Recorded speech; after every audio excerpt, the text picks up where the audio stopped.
Om Swastiastu. Perkenalkan, kami dari kelompok 11 yang beranggotakan 4 orang yang akan membawakan materi tentang penetapan harga jual. Pertama-tama, izinkan saya memperkenalkan diri saya sendiri. Perkenalkan, nama saya Kadinta Noktaviani, NPM 1932 12 15 75.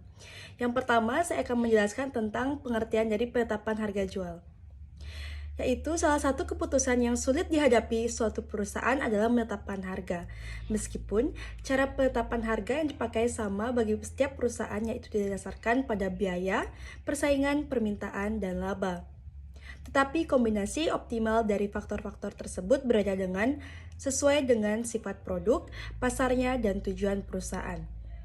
Menurut Ricky W. dan Ronald G. Ebert, mengemukakan bahwa penetapan harga jual adalah proses penentuan apa yang akan diterima suatu perusahaan dalam penjualannya atau produknya. Harga yang tepat adalah harga yang sesuai dengan kualitas produk suatu barang dan harga tersebut dapat memberikan kepuasan kepada konsumen.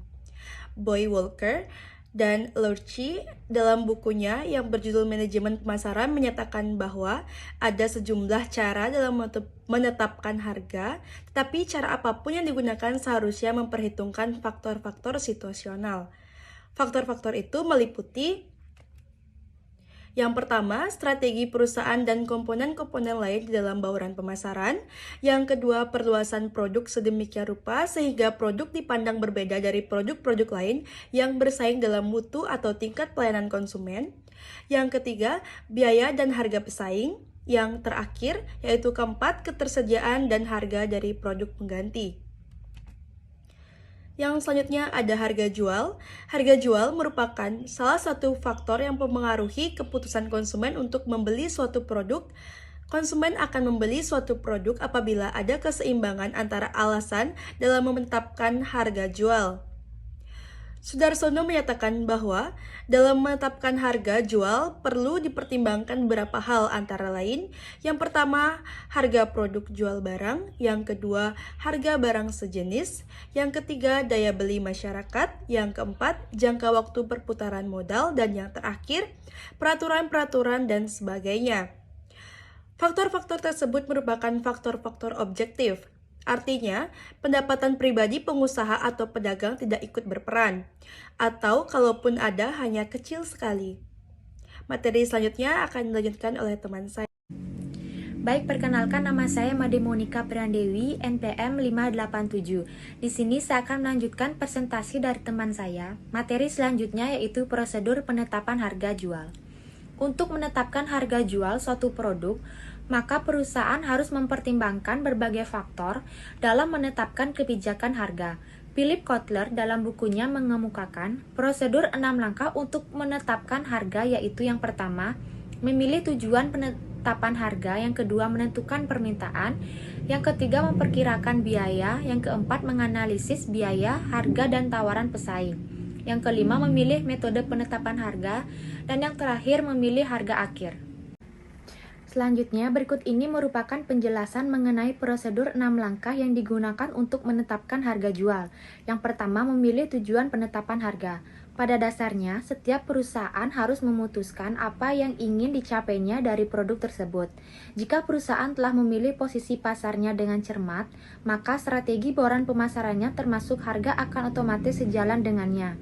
Menurut Cecep Hidayat, dalam bukunya yang berjudul Manajemen Pemasaran menyatakan bahwa harga ditetapkan untuk mencapai tujuan-tujuan tertentu, yaitu bertahan hidup atau survival; yang kedua, memaksimumkan laba atau maksimum current profit; yang ketiga, memaksimumkan pendapatan atau maksimum current revenue; dan yang terakhir, memaksimumkan pertumbuhan penjualan atau biasa yang disebut dengan maksimum sales growth. Selanjutnya, yang kedua ada menentukan permintaan. Permintaan pelanggan mempengaruhi semua fase bisnis. Secara umum, para pelanggan menginginkan barang-barang dan jasa yang berkualitas tinggi dan harga rendah. Suatu faktor penting yang menentukan di mana perubahan harga akan menghasilkan perubahan kuantitas disebut sebagai elastisitas harga permintaan, atau suatu tingkat penentuan di mana jumlah barang yang diminta berubah sesuai dengan perubahan harga. Sedangkan permintaan tidak elastis terjadi ketika perubahan harga pada persentase tertentu terkait dengan perubahan kuantitas barang dengan persentase yang lebih kecil. Apabila permintaan itu bersifat unitary elasticity, maka perubahan harga akan menyebabkan terjadinya perubahan jumlah yang dijual dalam proporsi yang sama. Menurut Nagle, dalam buku Philip Kotler menyebutkan bahwa terdapat 6 faktor yang dapat mempengaruhi kepekaan harga, yaitu yang pertama, pengaruh nilai unik, yang kedua, pengaruh perbandingan yang sulit, yang ketiga, pengaruh pengeluaran total, yang keempat, pengaruh manfaat akhir, yang kelima, pengaruh biaya bersama, dan yang terakhir, pengaruh investasi tertanam. Selanjutnya, presentasi akan dilanjutkan oleh teman saya. Perkenalkan, nama saya Made Arya Wijayana Dharma, NPM 594. Di sini saya akan melanjutkan presentasi dari teman saya. Nomor 3, memperkirakan biaya. Permintaan menentukan batas harga tertinggi yang dapat dikenakan perusahaan atas produknya, sedangkan biaya perusahaan menentukan batas terendahnya. Biaya tetap adalah biaya-biaya yang tidak dipengaruhi oleh produksi atau penjualan. Misalnya, perusahaan harus membayar tagihan tiap bulan untuk sewa pemanasan ruangan, bunga, gaji, eksekutif, dan lainnya. Berapapun output perusahaan, biaya-biaya itu cenderung konstan per unit produksi. Biaya-biaya itu disebut biaya variabel karena biaya totalnya berubah sesuai dengan jumlah unit yang diproduksi. Biaya total merupakan jumlah biaya tetap dan biaya variabel untuk tiap level produksi tertentu. Yang keempat, menganalisis biaya harga dan tawaran pesaing. Dalam rentang kemungkinan harga yang ditentukan oleh permintaan pasar dan biaya perusahaan harus memperhitungkan biaya pesaing, harga pesaing, dan kemungkinan reaksi harga oleh pesaing. Jika tawaran perusahaan lebih rendah, mutunya perusahaan tidak dapat menetapkan harga yang lebih tinggi daripada pesaing. Yang kelima, ada memilih metode penetapan harga. Metode yang digunakan seharusnya tidak berganti-ganti. Dalam penetapan harga, juga perusahaan harus mempertimbangkan harga pasaran. Perusahaan jangan sampai mengambil laba terlalu tinggi maupun terlalu rendah. Yang keenam, ada memilih harga akhir. Untuk tahap terakhir, manajemen perusahaan memilih harga akhir, yaitu menentukan harga jual yang sesuai dengan barang yang dipasarkan. Dalam memilih harga akhir, harus benar-benar dipertimbangkan untuk mendapatkan profit bagi perusahaan dan sekaligus harga dapat dijangkau para konsumen. Sekian dari saya, terima kasih. Om Swastiastu, perkenalkan, nama saya Iputu Darmawan, NPM 541, akan mempresentasikan cara dan metode menentukan harga jual. Di sini penulis akan menentukan harga jual sebuah produk. Dalam penentuan harga jual di sini akan menggunakan dua pendekatan pokok. Yang pertama, penetapan harga biaya plus. Kalau perusahaan menggunakan metode ini, perusahaan menentukan harga jual per unit produk dengan menghitung jumlah seluruh biaya per unit ditambah jumlah tertentu untuk menutup laba yang dikehendaki pada unit tersebut, atau disebut margin. Yang kedua, harga markup. Pada intinya, penetapan harga markup ini hampir sama dengan penetapan harga biaya plus. Para pedagang atau perusahaan perdagangan lebih banyak menggunakan penetapan harga markup ini. Caranya lebih sederhana. Anda membeli barang-barang dagangan, kemudian harga jualnya Anda tentukan setelah menambah harga beli dengan sejumlah markup.